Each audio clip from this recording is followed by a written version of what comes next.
सभी भक्तों को जय बाबा की। एक बार फिर मैं आप सभी भक्तों के समक्ष उपस्थित हुआ हूँ भक्ति सागर पंचद्वार बराड़ा धाम चैनल के माध्यम से।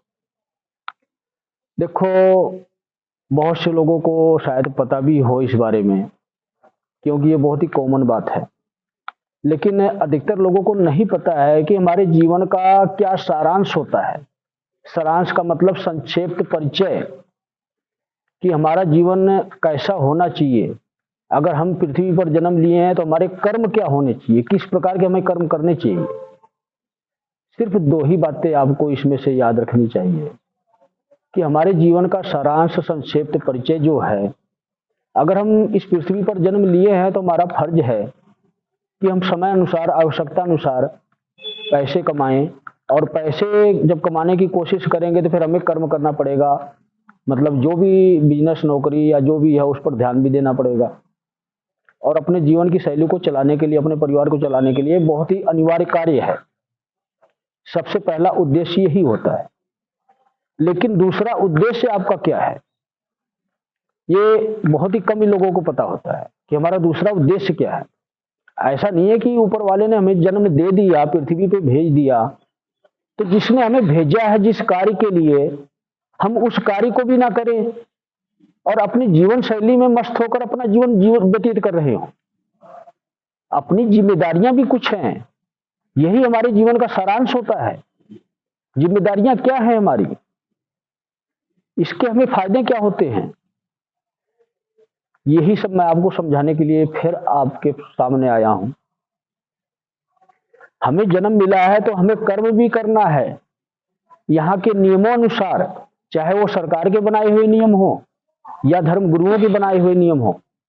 सभी नियमों को ध्यान में रखते हुए हमें कार्य करना है, कि मतलब कि हमें अच्छे कर्म करने हैं, कभी किसी का बुरा नहीं सोचना है, और सच्चाई के मार्ग पर चलते हुए हमें पैसे को कमाना है।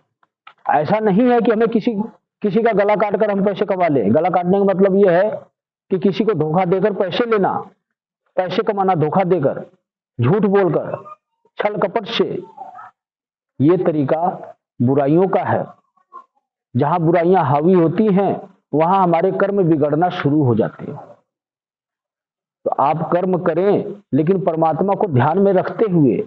जब तक आप सच्चाई के मार्ग पर नहीं आओगे, अपने जीवन में कोई गुरु स्वीकार नहीं करोगे, और जब तक कोई आराध्य स्वीकार नहीं करोगे, आप कर्म सही तरीके से कर नहीं सकते। हमेशा छल कपट की दुनिया में ही जाओगे। तो आपका कर्म भी यही कहता है कि सबसे पहले गुरु धारणा, इसके बाद आराध्य को स्वीकार करो, इसके बाद कर्म शुरू करो।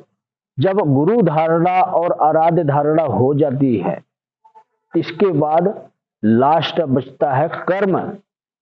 जब ये दोनों हमें मिलने के बाद हम अपना कर्म करेंगे, अपने जीवन की शैली को चलाएंगे, तो हमारे जीवन में कभी तकलीफ, समस्याएं उत्पन्न नहीं होंगी। यही हमारे जीवन का सारांश होता है।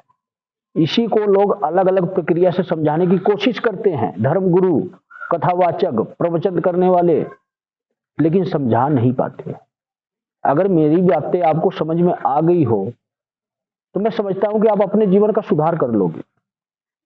मैं ज्यादा घुमाकर बात नहीं करता, ना ही किसी धर्म शास्त्र का जो है उपयोग करता हूं।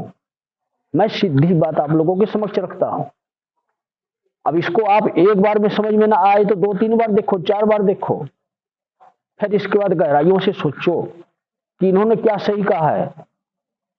अगर समझ में आ जाए तो विचार विमर्श करो अपनी अंतर आत्मा से कि मुझे किस मार्ग पर चलना चाहिए और किस प्रक्रिया से पैसे कमाने चाहिए, किस प्रकार अपने जीवन की शैली को चलानी चाहिए। तो सभी भक्तों को जय बाबा की।